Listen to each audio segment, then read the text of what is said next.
I haven't had that thought.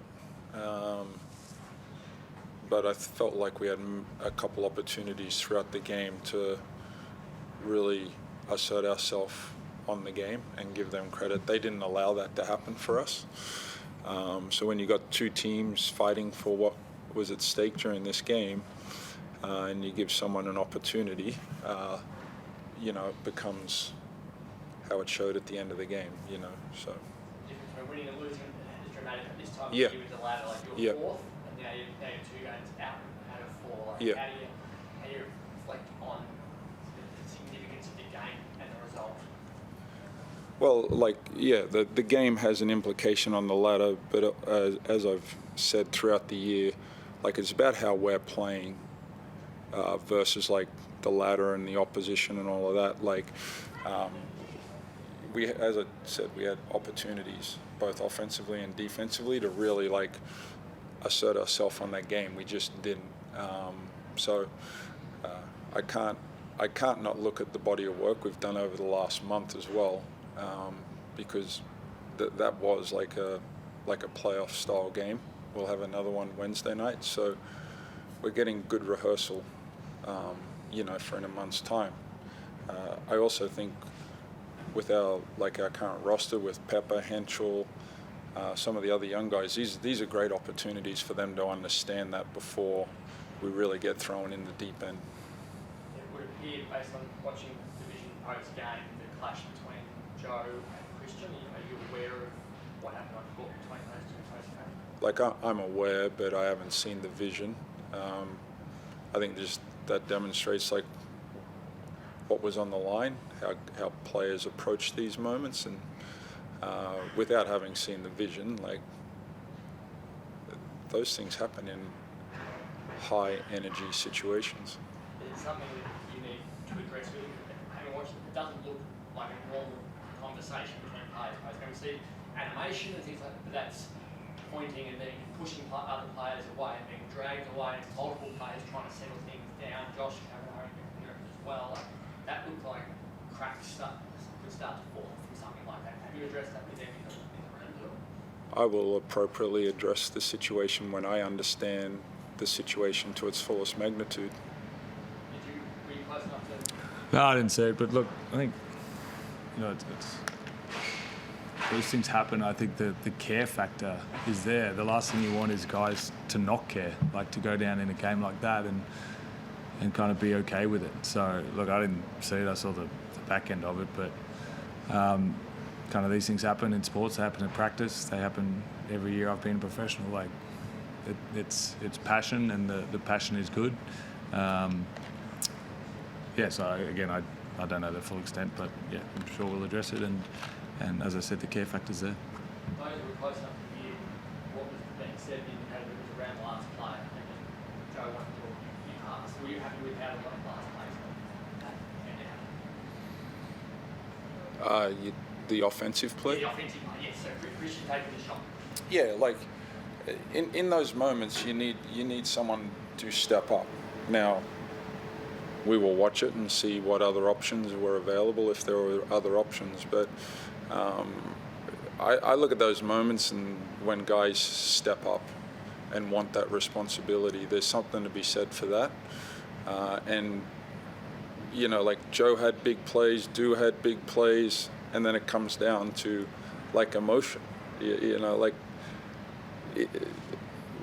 We'll deal with it, but emotion is good. It's part of it. You asked if we were fractured. We're in games. We've won 5 in a row. We've gone on the road and battled. We're in a great situation tonight. It was a well-fought, contested game with a rival team. That's the emotion of sport. That's the passion of sport. I know everyone can look at it the way they want to look at it, but we're in the trenches every day. The emotion is good. If emotion gives you a chance of success. So that's what you can use now, potentially. I would say you have fractures, so it has the potential to become a fracture when there's things that happen. So clearly, if you're going, it can become a moment in time, like always like Well, with the mileage we've had as a group to this point in the season, I don't think so, because like you've been around us at practice, the way we go about it, like the group is connected. There was a lot on the line for tonight's game, and we've been playing well. We had a great support from the fans. Guys want to perform in those moments, you know, and there's disappointment that comes along with that. Throughout the game, it's like the way you're defending it is actually probably the highlight of the way you're playing in the past couple of games. Like you kept your hands to nothing really. You had them to 12 points in the first, 12 in the third. Like you don't do that way you defend. Yeah, look, I think when we execute our scout, and you know the assistant coaches do a hell of a lot of work on trying to implement a system, and when we pay attention to that and we're smart, and we pair that with a really good intensity and intent, we're really good. So yeah, I assume that's going to continue. Like if we're intelligent and listen to the assistant coaches and implement that system, as I said, you pair that with, you know, a good level of physicality and intensity, especially around this point of the season. Things go well with you, and sometimes you have to play the percentages, right? Like sometimes guys make big shots and they're in your system and you say congratulations, you walk down the other end. But yeah, if we implement our stuff, it looks good. Chris, online. Yeah, just quickly, Jesse, I'm back inside the speaker now this week.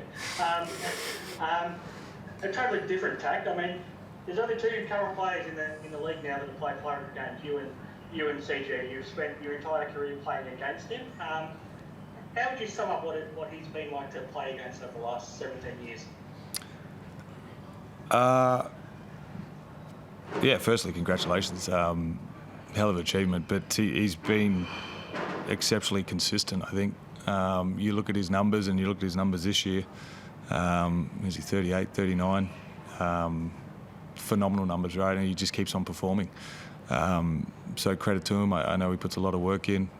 His skill set is exceptional, and I would assume he could play for a hell of a lot more years. So, yeah, no, look, congratulations. He had a hell of a career, and I suspect he's still got a long way to go as well. And just quickly, JR, obviously every game at this point in the season's big, but Wednesday night's another significant game. You're looking forward to the Phoenix coming to town? Yeah, look, absolutely. Like everyone gets excited about playoff basketball, but so much can be learnt about your team leading up to it, and just the situation we've put ourselves into at this point of the season, we really get tested.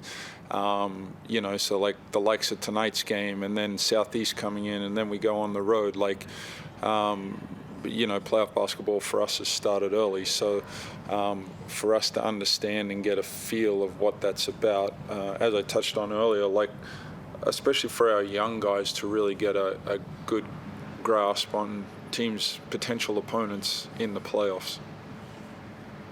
Thanks very much, guys. Yep. Thank you.